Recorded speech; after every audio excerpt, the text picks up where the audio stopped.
So if the way you feel is dependent upon controlling even one condition, you're in big trouble, because you can't manage to control those conditions, but you can manage with all of the possible things that you have that you could focus upon and think about and remember and ponder and muse and observe and imagine. With all of the things that you could focus upon, past, present, or future, certainly there are enough things that feel good when you do it that you can manage your own mood. It is interesting to us when we see you not understanding today that a good feeling is a good thing and that a bad feeling is not such a good thing. We want you to be willing to feel good on purpose for a little while and watch the results of that deliberate offering of vibration. But that means directing thought on purpose.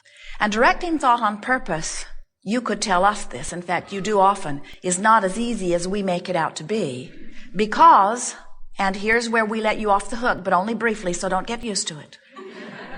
Law of attraction says that which is likened to itself is drawn.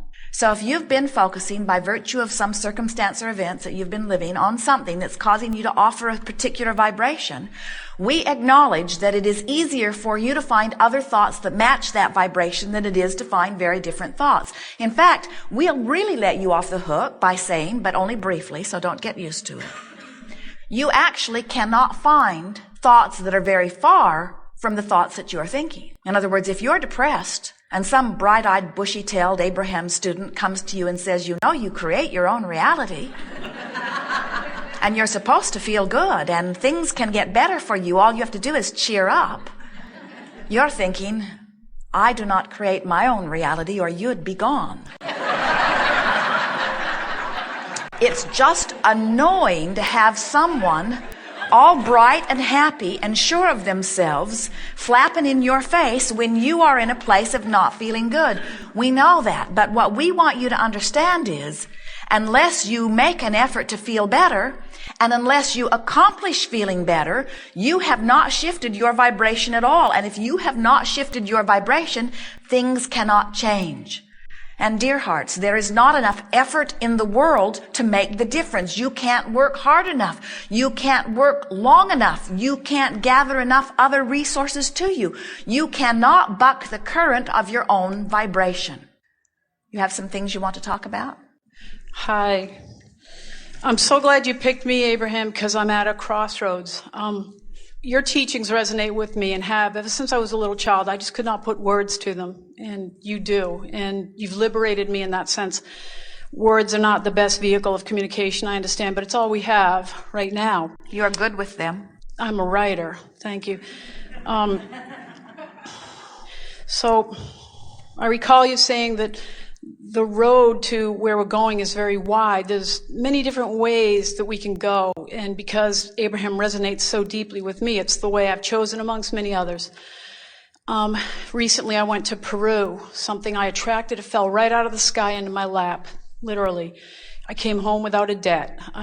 It was just wonderful. My kids were taken care of, and my husband didn't divorce me. He threatened, but he didn't do it. While I was there, I ran into the teachings of Sai Baba, and there's aspects of it that are diabolically opposed to what I'm understanding with what you're telling me. Does that make them wrong? No, but Sai Baba has enough credential and enough import in my life that I can't see how to pick and choose what he's so against emotions and them having any meaning. He believes they're illusion. He believes that we should control the senses and the emotions, keep them totally boxed up and separate from us. And give us more. Okay, if you'll allow me to read just a couple of quotes that really, I've been sick, physically sick because of this clash. I can't seem to continue. Control thoughts and emotions. Go very slowly. Okay. Control your thoughts and emotions. Have control over and detachment from the senses. There is a right and wrong way of behaving. Give up attachment to world possessions. Work hard, do your duty, overcome the five senses. Here's a good one.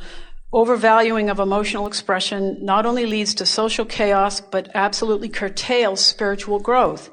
Freedom of emotional expression must be balanced by the spiritual attitudes of giving up attachment to emotions at a certain point and of influence of the emotions. I can't make that mesh. Although Sai Baba's teachings in all other areas, they really make my heart sing. What other areas? Well, Sai Baba teaches about not being attached to things in this world such that you're like a wave tossed about on the sea. Well, now play with that thought just for a moment and feel what we've been projecting here about the two concurrent journeys, where you've got this action world that you've been trying to control. But now, instead of trying to control the action world, instead you are molding the energy, sort of detached from what is, while you set your tone of what you prefer. In other words, we can see a possible resonance with the idea of detachment. It's like the word surrender.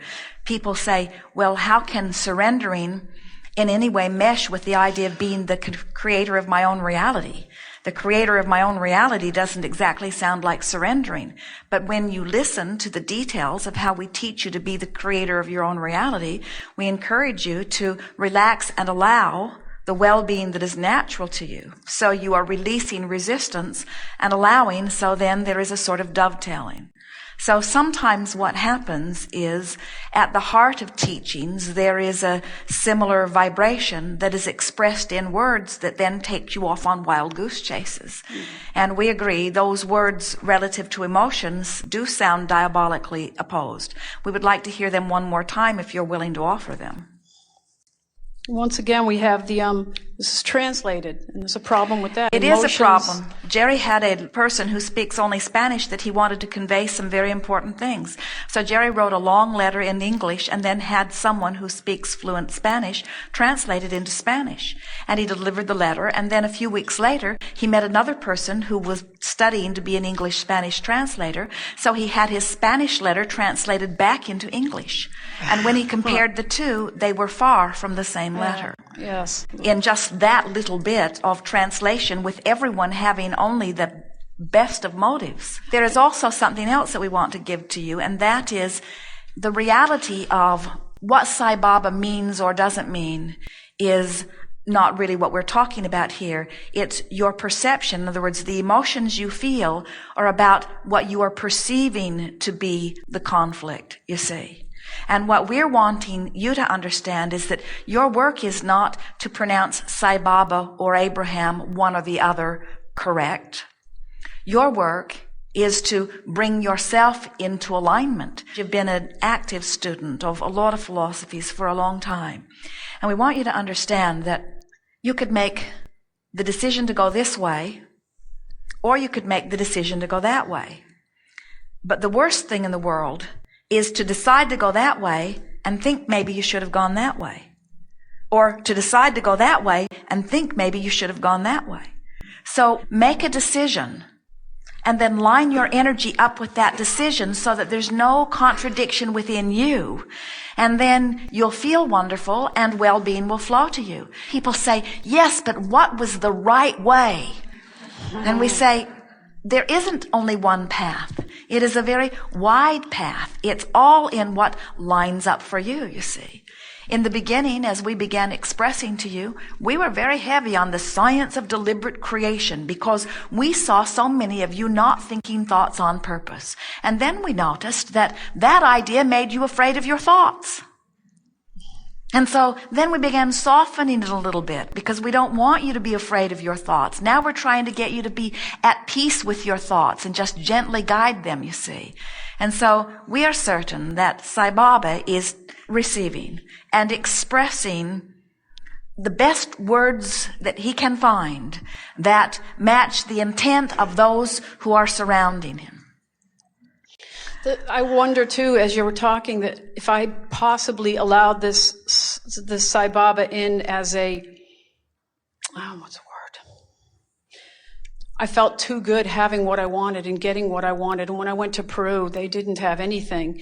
And I was around a lot of shaman and witches, whatever those are, and a lot of people would tell me, well, you shouldn't drink coffee, you shouldn't eat sweets, you should pinch that off in your life as control. And I don't believe that. And I was angry that what I had finally come to understand and embrace and in teaching my children was being challenged like this. Can you understand how a teacher in a land, when there are very few things that people might want, who are feeling disappointment over the deprivation that they're feeling over this and this and this, can you not understand how it might be helpful to guide them to not lust or yearn so much for things that do not easily seem to be forthcoming? In other words, if you were in a desert where there was no possibility of having an ice cream cone, we would not hold a lecture on how delicious ice cream cones are.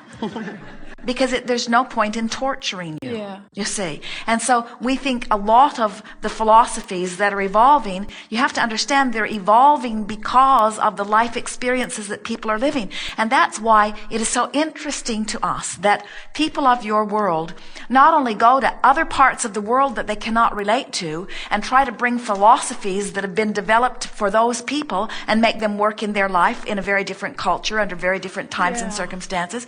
Not only do you go on the other side of the world and do that, but you dig stuff up that was not even in this part of the world, on the other side of the world 2,000 years ago, and try to make it fit. Yeah, that's and it's rather amusing to us when you have guidance within you in every moment that's letting you know how your thought fits. So when you think a thought, even though it might be the best thought that Sai Baba can think, given where he is and what he's living, when you think that thought in the context of your life and it makes your stomach hurt, it means your guidance is saying to you, this thought is not resonating with you. Doesn't make Sai Baba wrong. It makes his philosophy under your circumstances not exactly compatible. What do I do with it? Do I follow your own guidance? In other words, what does negative emotion mean?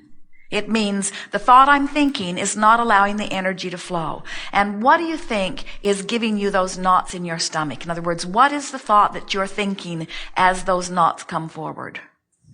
I've got two teachers that I want to believe in that aren't saying the same thing, which means one or both of them are screwy.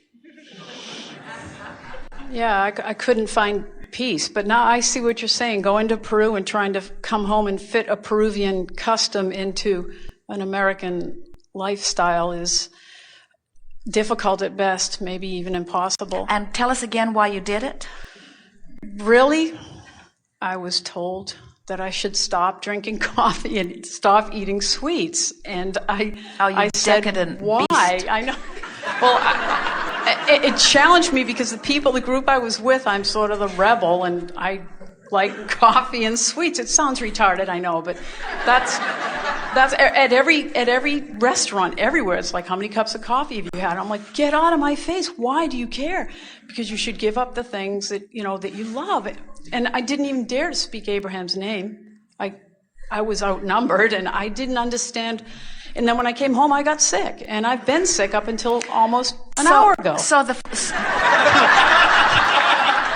I came here to get well. If you hadn't called on me, I would have tackled you in the parking lot. At some level, we understood that.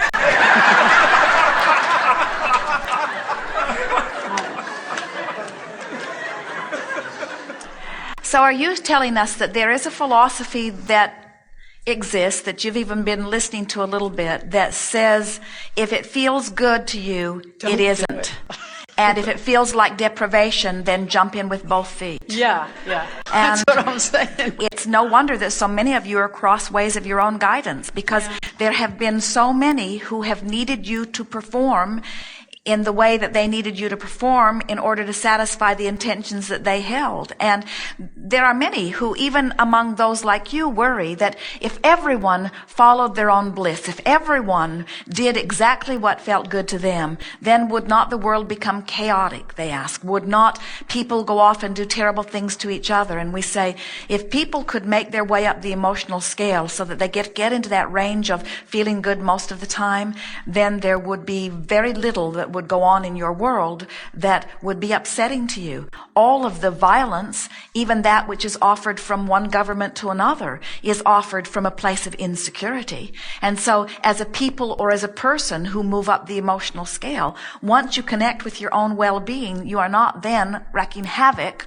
on those who surround you, because you only do that from your place of insecurity. Right, okay. Yes.